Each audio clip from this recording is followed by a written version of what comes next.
Mathematics second lecture number 16। जैसा कि मैंने आपको अपने लास्ट लेक्चर में पोल निकालने सिखाए थे, ठीक है ना। तो अब उन्हीं पोल पे हम लोग रेजिड्यू निकाल लेंगे। अब वो देख लो रेजिड्यू कैसे निकलता है। रूल से मैंने पहले रूल लिख दिए, क्योंकि इन पोल्स पर रेजिड्यू हम इसलिए निकाल लेंगे क्योंकि हमें इंटीग्रल सोल्व करना होगा। इंटीग्रल हम तभी सोल्व कर पाएंगे जब हमसे रेजिड्यू निकालना आता हो। अब देखो कैसे निकालेंगे रेजिड्यू में। ध्यान रखना, अगर z is equal to Z0 कोई पोल है जिसका ऑर्डर 1 है तो V से सिंपल पोल, अगर किसी पोल का ऑर्डर 1 है तो उसे हम सिंपल पोल कह सकते हैं। और सिंपल पोल अगर कहीं है तो रेजिड्यू उस फंक्शन एफ जेड का उस सिंपल पोल पे इस फार्मूले से निकलता है, limit z tends to Z0 z minus Z0 F of Z. ठीक, अगर z is equal to Z0 pole हो कितने ऑर्डर का, m ऑर्डर का, तो रेजिड्यू फंक्शन का किसी पॉइंट Z0 पे किस फार्मूले से निकलेगा, 1 फैक्टोरियल m-1 और m-1 बार ही उसका डिफरेंशिएशन कर दो। लेकिन किसका, z माइनस Z0 की पावर m से फंक्शन में गुणा करके फिर उसमें टोटल में क्या रख दो, z is equal to Z0। अगर z is equal to Z0 पर पोल निकालना और पोल कितने z is equal to Z0 पर रेजिड्यू निकालना और pole z is equal to Z0 पर आपको रेजिड्यू निकालना, लेकिन वो पोल कितने ऑर्डर का है, 1 ऑर्डर का। और जो एफ जेड है जहाँ इस काम को करना है वो एफ जेड 2 हिस्सों में टूटता हुआ फाई जेड बटे साई जेड। तो रेजिड्यू फंक्शन का z टेंड्स टू Z0 पे सिंपल निकाला जा सकता है। ऊपर वाले को तो एज इट इज छोड़ देना, नीचे वाले का डिफरेंशिएशन करके और ऊपर नीचे दोनों जगह वो पॉइंट रख देना Z0। उसके बाद चौथा फॉर्मूला मैंने लिखा है, यदि z टेंड्स टू Z0 पोल है ऑर्डर m का, या तो ऑर्डर m का पोल हो या किसी भी ऑर्डर का पोल हो, एनी ऑर्डर का पोल, तो रेजिड्यू निकालना किसी फंक्शन एफ जेड का z टेंड्स टू Z0 पे, तो हम इस फार्मूले से भी निकाल सकते हैं। लेकिन ये फार्मूला आप याद रखना वहीं लगेगा जहां फंक्शन एक्सपेंड हो सकता होगा। ठीक, अभी मैं इसका यूज भी बताऊंगा। रेजिड्यू निकालना हो किसी फंक्शन एफ जेड का, कहाँ, z टेंड्स टू इनफाइनाइट पे, तो residue z tends to infinite पे कैसे निकालते हैं, limit z tends to Z0 minus z F of Z इस फार्मूले से। एक फार्मूला इनफाइनाइट पे रेजिड्यू निकालने का ये भी लिखा हुआ। ये फार्मूला आप वहाँ लगाओगे जहाँ पे फंक्शन बटे में दिया हुआ हो, जहाँ पे एफ ऑफ जेड कैसा हो, ऊपर भी वैल्यू हो डिनोमिनेटर भी हो, लेकिन पावर किसकी, न्यूमरेटर की ज़्यादा हो। किससे ज़्यादा हो, डिनोमिनेटर की पावर से। ये याद रखना, ठीक है ना। वहाँ ये वाला फॉर्मूला लगाओगे आप, ये वाला फॉर्मूला।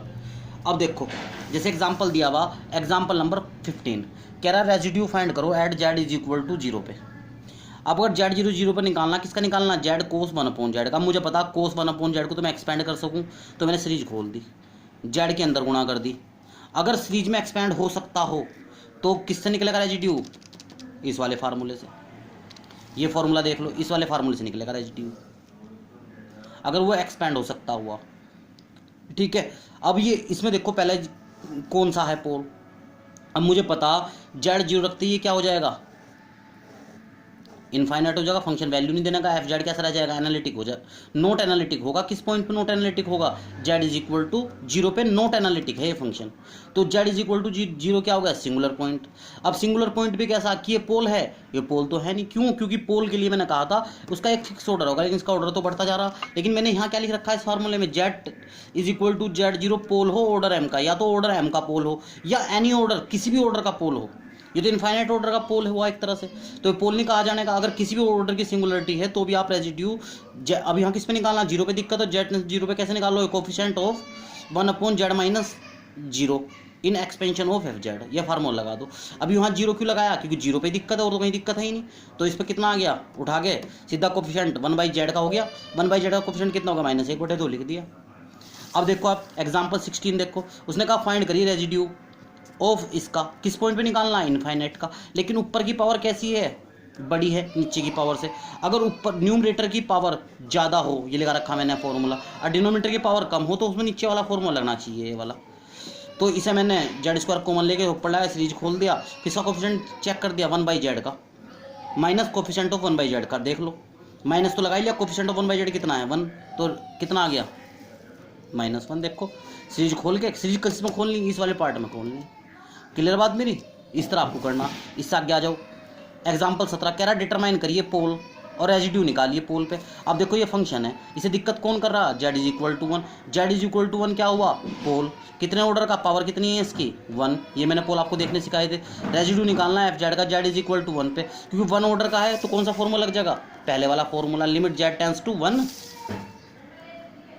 और क्या है z माइनस Z0, Z0 की जगह बने एफ ऑफ जेड, बस एफ ऑफ जेड का मान रख दिया यहाँ से उठा के, ठीक है ना। एफ ऑफ जेड का मान रखते ही कैलकुलेशन काट कूट के कितनी आ गई 1, तो ये रेजिड्यू निकल गया। अब एक क्वेश्चन यहाँ एग्जाम्पल 7 कह रहा है फाइंड करिए रेजिड्यू किस फंक्शन का, इस फंक्शन का किस पे, इसके पोल पे। पोल कौन सा होगा इसमें, किस पे दिक्कत है, जैसे Z is equal to A पे दिक्कत, तो मैं लिख दिया, क्या लिख दिया, F of Z is not analytic Z is equal to A. Z is equal to A क्या हुआ, पोल हुआ। कितने पावर है इसकी, 3 ऑर्डर का। अब 3 ऑर्डर का है तो फॉर्मूला कौन सा लाएगा, ये वाला। अगर एम ऑर्डर का है तो ये फॉर्मूला लगेगा, 3 ऑर्डर का है तो फॉर्मूले में कितनी बार, 3 बार डिफरेंशिएशन कर दिया, 1/फैक्टोरियल ये कर दिया, कैलकुलेशन करी सारी की सारी, 3 बार डिफरेंशिएशन कर दूंगा और आंसर कितना आ गया रेजिड्यू निकालने पे, फाइनली आंसर आ गया। अब नेक्स्ट क्वेश्चन मैं जो है अगली उसमें कराऊंगा, एक बार आप इसे पढ़ लेना, थोड़ा आसान हो जाएगा और आपके सारे सवाल हो जाएंगे इस तरह से, ठीक है। Okay, thank you.